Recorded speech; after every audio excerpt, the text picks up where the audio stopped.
Gente, boa noite para vocês. A gente está em mais um Essencial e eu estou muito alegre de ter um amigo aqui, o Leonardo Grifo, que eu conheço há vários anos. E é um privilégio ter você aqui com a gente nesse projeto Essencial. E eu conheci o Leonardo é um psicólogo, eu já o conheci formado e trabalhando com recuperação de adictos, né? Que é a maneira que a gente usa para falar de uma forma mais clara com pessoas que têm problemas com drogas, que estão viciadas. Então, o Leonardo dedicava a vida dele, no momento que eu conheci, a esse projeto especial. Isso me chamou muito a atenção e eu já tinha acompanhado várias histórias de pessoas que vivem uma luta para se libertar e eu fiquei a gente se aproximou na história. É um privilégio ter você aqui com a gente hoje à noite. Viu? Seja muito bem-vindo. O privilégio é todo meu. Hoje, eu estava falando aqui um pouquinho antes da gente começar o nosso projeto, que a gente está vivendo uma situação que ela tem uma virtude, que é a seguinte: nós estamos encontrando medicações para diversos dos problemas humanos. Mas as medicações, elas estão se multiplicando. Então hoje existe remédio para dormir, remédio para despertar, né? Hoje a gente tem remédio para emagrecer, a gente tem diversos remédios que estão trabalhando. Um termo usado, né, para remédios são drogas, né? A gente tem um outro tipo de realidade que são outro tipo de entorpecentes, que aí já são que tem o objetivo de produzir uma alegria para quem está vivendo um vazio e preencher a vida. Mas isso tudo está na nossa sociedade hoje.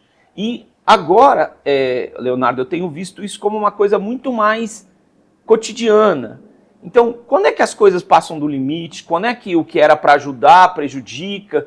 Quando é que alguém que achava que ia fazer um uso recreativo se torna um viciado, uma pessoa que viu a vida dele ser consumida? Como é que você... o que você tem para dizer para a gente desse cenário todo, da sua história? Fica à vontade para compartilhar com a gente. Mais uma vez, seja bem-vindo. Eu que agradeço aí pelo convite. Para mim é sempre uma honra. A gente que já esteve aí à frente de alguns projetos, né? E para mim sempre foi uma satisfação muito grande. Até porque eu sempre também me identifiquei com tudo isso. Então, mais uma vez, estar aqui para mim é um grande prazer. E tá aí uma pergunta, né, que a gente faz sempre a respeito dessa questão, né? Como que tudo começa? Qual que é o início disso? E para mim, daí também já se torna um grande problema, porque quando começa a gente nem percebe que deu início, porque é uma fase que a gente chama de um uso, por exemplo, recreativo. Normalmente, assim, boa parte das histórias são contadas onde, por exemplo, o jovem, ele começa a ter o primeiro contato dele com a bebida. Então, ele está lá, às vezes, por uma questão de timidez, por uma questão de pertencimento àquele grupo. Então, sabe, a galera que está tomando, você está querendo estar junto, participar, o que você faz? Você pega naquele automático. E aí, de repente, aquilo vai se migrando, evolui, e aquilo que começou de uso recreativo no final de semana, de repente a pessoa ela se vê presa àquela situação. Inclusive, o termo adicto, ele vem daí, né? Que é onde você se escraviza a alguma coisa ou alguma pessoa. Então a gente não percebe, mas a gente vai se tornando escravo de uma ideia como essa, logo por um uso recreativo. Hoje em dia já nem falo mais tanto a respeito do álcool, mas tem, por exemplo, a questão dos cigarros eletrônicos, que também é de fácil acesso, também é legalizado, isso que pode também ser um problema. Quer dizer, o cigarro, na verdade, é legalizado. O cigarro eletrônico fica ainda em meio termo, né, a gente diz. Mas é algo que a gente toma os devidos cuidados e que toma proporções grandes aí, como a gente vê, né? Tá. Eu queria te perguntar uma coisa. Como é que você vê uma história que assim, sempre precisa ter um drama para uma pessoa se tornar escrava de um uso recreativo? Precisa ter um drama para isso acontecer? Ou é uma continuação assim muito simples? Como é que você vê isso? Que a gente comete aquele pensamento de que precisa acontecer alguma tragédia para criar o sinônimo de uma adicção. Mas, na verdade, não é só assim, não. O que pode acontecer também são as histórias do que deu tudo certo, como motivo, por exemplo, de comemoração. Muitas pessoas vão comemorar, sei lá, um sucesso de vendas, ou alguma coisa que deu muito certo através da bebida, quando você vai ver alguém já está apresentando alguma outra substância. Cocaína, por exemplo, ela tem muito a ver com esse tipo de meio. As pessoas começam a compartilhar por um motivo de felicidade. Então, não quer dizer que precisa de algum motivo assim mais dramático, alguma história triste para que tudo comece. Muitas vezes ao contrário, até por um motivo de alegria. Aí a gente vai entrar numa outra questão. Mas por que então precisa chegar nisso? Muitas vezes é para potencializar. Então eles usam desse recurso para aquilo que está bom ser melhor ainda, né? E isso a gente vai ver em diferentes âmbitos, seja pela droga, seja por uma substância para potencializar, sei lá, o resultado de um atleta, qualquer coisa assim do tipo. Então você vai criando, daqui a pouco, quase que máquinas que são artificiais, entendeu? Sempre atrás do uso de alguma substância que te mova a isso. Eu acho que para aqueles que estão acompanhando o nosso projeto hoje, e você já deve ter falado isso, a gente já conversou em escola pública juntos, já fizemos outros projetos. Conta pra gente de que tamanho é esse vilão, sabe, químico, que está por trás de diversos desses usos que as pessoas fazem. A gente está falando de adicto, tá? E para não usar um termo droga, que é muito forte e muito genérico. Mas como é que quando é que a droga ou essa adicção, ela mostra suas garras mesmo? E o que é isso? Que prisão química é essa? A gente vê isso daí acontecer em 3 diferentes estágios. Então, o primeiro contato que se tem com qualquer tipo de substância, ou às vezes a gente pode colocar até um uso de medicação, isso a gente fala que são os usuários. Usuário é aquele termo que significa assim, começa e para a hora que ele quiser. Ele tem o controle da situação. O próximo degrau, o segundo ato, já é o quê? Você se tornar um pouco mais refém daquela situação. A gente usa o termo de abusador. Então você que fazia o uso esporadicamente, uma vez por mês, só numa festa, ou algo assim do tipo, valendo também para medicação. Então aquilo passa a ser rotineiro. Então, por exemplo, você sai para um happy hour, aquilo vira assim, obrigatório entre quinta, sexta, sábado e domingo. Então você já monta uma sequência. Então toda vez que a gente percebe que começa a ter algum tipo de prejuízo moral, financeiro, que afeta a saúde, então já atingiu o segundo grau, que é do abusador. O terceiro e último degrau de todos, aí sim que chega na adicção, que significa que você está refém daquela situação, você vive escravizado, você está movido àquela substância. Então você vai acordar pensando naquilo, você vai dormir pensando naquilo. Até tem um termo que a gente usa muito, que fala que todo sonho de um adicto é voltar a ser usuário, porque ele quer continuar sentindo aquele prazer, mas ele gostaria de ter o controle tal qual um usuário consegue. Só que, infelizmente, é uma doença crônica, ela é progressiva e ela é fatal. Então, uma vez que você atingiu um certo grau, você não consegue voltar. Você consegue fazer um tratamento para que você diga que você está, por exemplo, abstêmio, que você não está fazendo mais uso. Mas não significa cura. Nesse sentido, por uma ordem científica, não. Entendeu? Você não consegue regredir. É como se, por exemplo, eu comparasse com diabetes. Ela é uma doença que evolui e ela não tem uma cura, mas você tem um tratamento para você administrar isso ao longo da sua vida. Por isso, então, que esses tipos de uso, eles são tão nocivos. A gente não imagina, mas como que ele pode te escravizar? Imagina a gente poder ter uma liberdade da vida, onde a gente escolhe a hora que a gente quer levantar, as ações que a gente vai tomar durante o dia. Dizem, né, eu acredito muito, os especialistas eles falam, que todos nós vivemos com um grande objetivo, que é sermos livres. Desde quando a gente engatinha, a gente, né, quer uma liberdade, quando a gente dá os primeiros passos é assim que a gente quer. Então, essa ação que a gente faz de se escravizar, ela é completamente contrária com o que a gente tem de objetivo maior na vida. Porque tudo o que uma pessoa é, no caso da adicção, tudo que ela menos é livre. Porque ela se torna escrava daquilo, ela se torna presa àquela situação. Como é que fica essa questão? A gente encontra muito uma pessoa adicta, ela vai perdendo. É uma vida em que enquanto ela potencializa o uso do entorpecente, da droga, ela ao mesmo tempo esvazia o conteúdo do que antes era a vida dela. Como é que você vê essa relação? Por que isso acontece? É um movimento até mesmo inconsciente dela causar, sabe o quê? O isolamento.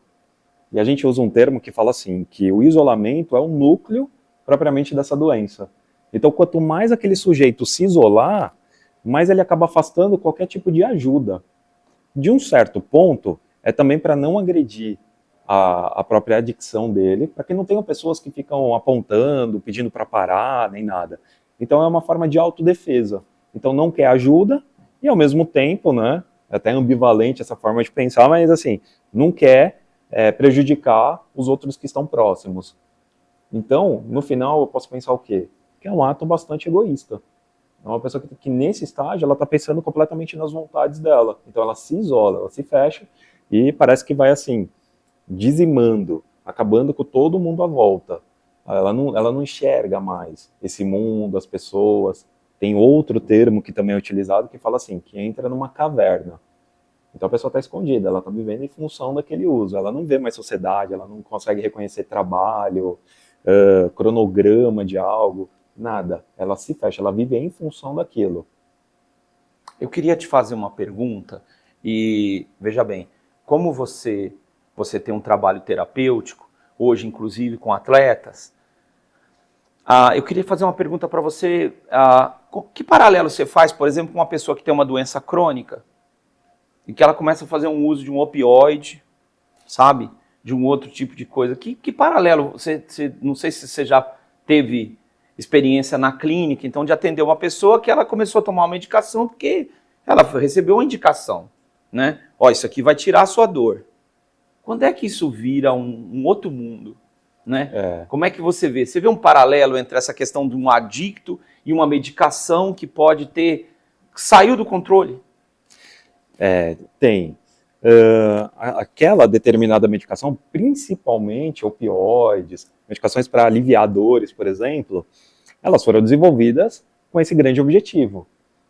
Só que tudo aquilo que altera, principalmente o nosso estado de humor e consciência, a gente denomina como uma droga. Então vamos supor que ela tem uma prescrição de uma medicação que é para aliviar a dor. Conforme aquilo alivia, dependendo do grau, dependendo da pessoa, da escolha dela, ela pode viver fazendo uso daquilo. E aquilo que veio no começo com o propósito de ajudar, de aliviar uma dor, vai se transformando num objeto que escraviza, que a pessoa ela só vive em função daquilo. E isso engana bastante. Por quê? Porque até a medicação ela atinge um platô. Então as pessoas elas vão tomando, vão consumindo cada vez mais, acreditando que possa ter um efeito maior. Mas no final das contas vai ter sempre um limite. Só que uma ilusão de continuar sentindo algo que anestesia é provavelmente o grande, entre aspas, barato que essa pessoa ela sente. Então por aí ela continua. Então aquilo que veio para ajudar, infelizmente, vai escravizando ao longo do tempo. Para aqueles que estão presencialmente com a gente aqui, boa noite também, mas também para aqueles que vão acompanhar o podcast. Como é que uma pessoa que faz um uso de uma medicação, que necessariamente nem era de uso constante, mas era para um momento de crise, quando é que ela pode descobrir que ela se tornou dependente? E aí você fez vários paralelos do que é um adicto dependente da droga. Quando é que alguém pode descobrir que ela começou tomando um remédio com um objetivo super lícito, super necessário? Ela queria que no momento de crise, de extrema dor, ela fosse liberta da dor. Quando é que a pessoa pode descobrir que ela se tornou um dependente daquilo? Tá? Que paralelo você construiria para dar uma referência para a gente? Acho que um dos principais pontos a falar apenas e então somente de medicação, um dos principais guias que a gente tem é a prescrição. Se o médico ele receitou aquela quantidade, aquela dosagem por aquelas vezes, então aquilo é controlado. Qualquer coisa que fugir do controle já me prova, já me mostra que está entrando num quadro de uma dependência. Eu estou sentindo dor, eu estou achando que eu tenho que aumentar a dose. Aí começa, né? Até tem o ditado que diz, né, que de médico e louco todo mundo tem um pouco. Então nessa hora começa, né? A gente ativa esse lado e começa a tomar mais medicações. Inclusive o nome disso é farmacodependência. Então a pessoa acredita que há uma necessidade, eu citei dor, mas outro medicamento hoje em dia que é muito comum são os ansiolíticos. Então assim, quem aqui não tem ansiedade? E aprender a lidar com isso é muito difícil. Fazer amizade com a própria ansiedade é difícil. Então, existe medicação para controlar? Lógico que existe. Mas, para quem faz uso e quer controlar o absoluto, aí por conta própria vai tomando, vai ingerindo, vai tomando cada vez mais. E muitas vezes nem percebe, nem tem esse estado de consciência. É o que eu falei antes, alterou estado de humor, consciência. Então a gente já começa a perceber que já não chegou para o bem. Então está se transformando no comportamento adictivo. Esse é um dos sinais. Eu vou agora provocar você. Você acha que a gente está criando uma sociedade de zumbis, não? Você acha que a gente está criando... O zumbi, gente, é aquele cara que ele tá morto, mas está vivo, né?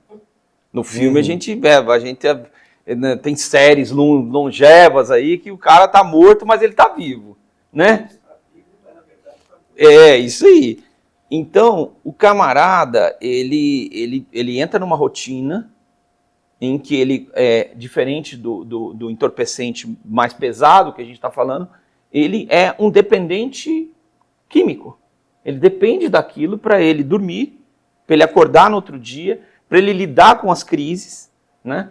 Aliás, a gente tem nos adolescentes hoje uma geração das mais ansiosas que já surgiram no país. Claro que a pandemia ajudou isso a acontecer. Muito. Foi uma coisa terrível. Eles não tinham história para enfrentar 2 anos de clausura. Aqui em São Paulo foi quase isso, né? Então, será que a gente está formando uma sociedade de zumbis? Será que tem pessoas que não estão sabendo, mas elas estão já com essa dependência, fazendo parte da história delas? Porque hoje você falou de medicação, nós recebemos aqui num outro podcast que você pode acompanhar, do doutor Fernando Fernandes, é exatamente isso, que você consegue pegar a receita do amigo, né? Principalmente para ansiedade, não, me dá que eu vou repor para o estoque do outro, né? Então, isso existe. A gente estava falando com um profissional, né? Profissional da área, dizendo que existe isso. Que ele vê a pessoa procurando no consultório, dizendo, olha, dá um a mais? Como assim? Né? Como que dá um a mais? Então, ele comentando aqui com a gente num dos encontros, que vocês podem ver o podcast, eu acho que vale a pena. E ele falou, não, olha, como que está acontecendo? Então, a pessoa tem acesso. Em que proporção isso está acontecendo? Como é que você avalia? Como é que você observa? Será que a gente tem uma geração que está indo por um caminho extremamente perigoso nesse sentido, não? A gente está, com certeza. Mas, na verdade, assim, o que está nesse background? O que está por detrás desse pano todo que está movimentando a chegada até esse uso indiscriminado de medicações? Lembrando que, assim, a medicação ela veio para ajudar, né? Ela veio, com certeza, com esse propósito. Mas existe uma força muito grande que principalmente é movimentada através de sites de pesquisa. Se eu digitar lá, tem um sintoma tal. Então, se eu digitar 2 sintomas, então, aquilo já vem com um enquadramento, já me mostra o nome de uma doença. Então, aquilo brilha, acende uma luz, o que é para ser algo que instrua, ele está, na verdade, só te conduzindo aí até um consultório e fala, eu tenho essa doença. Comigo, no meu consultório, chega muito isso, sabe? Alguns diagnósticos assim já pautados, já montados. E aí, então, né, no caso, se for com um psiquiatra, ele vai fazer uma avaliação e vai ver se coincide, se combina mesmo com aquilo, e caso sim, vai ter um uso de uma medicação. Esse é o início da história. Mas, de repente, aquilo vai se transformando e você vai percebendo que controla um sintoma, mas acaba que gerando outro, ou tem outro de fundo que também vai precisar de uma outra medicação. Nesse caso, a gente até fala das medicações que são as adjuvantes e as coadjuvantes. Então sempre tem uma que acaba engatando na outra, até como uma forma de ajudar mais, de potencializar. Só que parece que nessa hora todo mundo se torna expert e vai fazendo essas combinações, essas alquimias por conta própria. Então, de novo, aquilo que chegou, aquilo que veio para favorecer, vai transformando. E aí quando você vai ver, aquele sujeito ele já está recluso, já está afastado. Muitos afastamentos de emprego, às vezes eu olho a situação e falo, olha, está muito tempo afastado. Estar em sociedade também é pertencer, faz bem, é uma forma de tratamento. Então, quando começa a afastar demais, eu já vejo isso como algo prejudicial. No começo é necessário, mas tudo que vai evoluindo para esse ponto vai prejudicando. E para não dizer que eu estou só falando das particularidades aí ruins, né, para combater algum sintoma, outra virtude, né, que tem o uso aí das medicações, por exemplo, a gente vê, por exemplo, na academia. Treinar faz bem, né? Cuidar do corpo. Aí eu, pelo menos, vivi uma época aí, uma geração que falava muito sobre anabolizantes. E aquilo era algo macro. Hoje em dia, é muito comum eu ver um outro estágio já, que se chama chip da beleza. E que é um chip mesmo, implantado, e que vai ajudar a definir o corpo. Então, o que eu vejo é que as pessoas elas querem melhorias por N motivos, só que quer cada vez mais. Elas estão extrapolando até aquilo que é ético, até aquilo que é moral. Os valores de referência estão se perdendo. As pessoas parecem que querem ou se confortar ou cortar caminhos. Então isso, nesse estágio, nesse grau, passa a ser completamente prejudicial. Porque daqui a pouco você está pegando um caminho, um atalho que você não sabe mais nem para onde você está indo. Se você perguntar para essa pessoa, mas aonde você quer chegar? Ela já está disfórmica, ela já não sabe mais nem como ela se olha no espelho. Então já se perdeu, está perdida dentro dela mesma. Então olha como que isso vai prejudicando. Às vezes aquele medicamento que chegou como uma bússola só para te dar um norte, de repente fez girar em torno de você mesmo e acaba ficando perdido. Então é bastante comum, aliás. Queria abrir para o nosso grupo que está aqui presencialmente, para você colocar quando é que você percebeu se perdendo em alguma prática, em alguma medicação, em alguma coisa que acabou escravizando você, tá? Você já se sentiu escravo, escravizado por alguma opção que você fez, por alguma coisa próxima de você? Queria abrir para vocês comentarem isso, né? Que eu acho que o grande diferencial do Essencial é dar essa oportunidade para você também refletir sobre isso, né? Nós começamos mais tarde, por isso terminamos mais tarde, 1 hora prometida. Nós estamos encerrando o nosso tempo aqui para um coffee break que chegou ali, e eu agradeço a todos vocês que vieram, privilégio ter você aqui, Leonardo. No finalzinho a gente vai dar uma palhinha aí para falar do que foi hoje, do que marcou esse encontro. A gente vai falar ali para o Vitor, mas depois da gente ir para o coffee break. Senhor, abençoa cada vida que está aqui para que encontre liberdade em Jesus. Senhor, não deixa que a gente prometa para o Senhor coisas que são mentiras, que a gente diga que a gente quer viver uma nova vida que, ao teu lado que a gente não está vivendo. Por favor, faz parte da nossa história, porque o Senhor é a liberdade, Senhor Deus. O Senhor prometeu que a gente ia conhecer a verdade ia nos libertar, Senhor. E o Senhor prometeu que foi para a liberdade que o Senhor nos conquistou. E é isso que nós queremos, mas liberdade é viver ao teu lado. É uma convivência que nos livra de toda a nossa destruição. Fica conosco, Senhor, em nome de Jesus. Amém. Amém. Estou muito feliz de ter recebido aqui o Leonardo Grifo, que é uma pessoa que eu tenho muito carinho, que eu pude rever depois de um tempo sem vê-lo. Fiquei muito feliz. E assim, os destaques para mim dessa noite. A ponte que foi feita por ele sobre, quando é que o cara é adicto de entorpecentes e como que uma pessoa pode também exagerar o uso de medicações de uso diário, estendendo além do período que deveria usar aquilo e aquilo transformar a pessoa, escravizar de alguma forma. Achei que esse tema vale a pena você acompanhar aqui no nosso podcast. Então fiquei encantado com essa conversa, com esse tempo juntos, foi muito bom para mim, quero te agradecer. Esse é meu destaque aqui para esse tempo que a gente teve nessa noite. Eu que agradeço aqui pela chance da gente poder estar juntos novamente, né? Como eu já até falei em outros momentos, a gente já esteve juntos em outros projetos e para mim sempre significa muito. Até mesmo para a gente poder falar de um tema, né, um tanto difícil aí, mas que é importante, ele é vital. Então, obrigado pela oportunidade. Queria destacar ainda a franqueza do público participante no presencial. Eu sempre me encanto com essa... E claro que a gente preserva, né, os diálogos aqui, mas foi muito incrível. Obrigado de você estar com a gente, estar próximo, assistindo o podcast.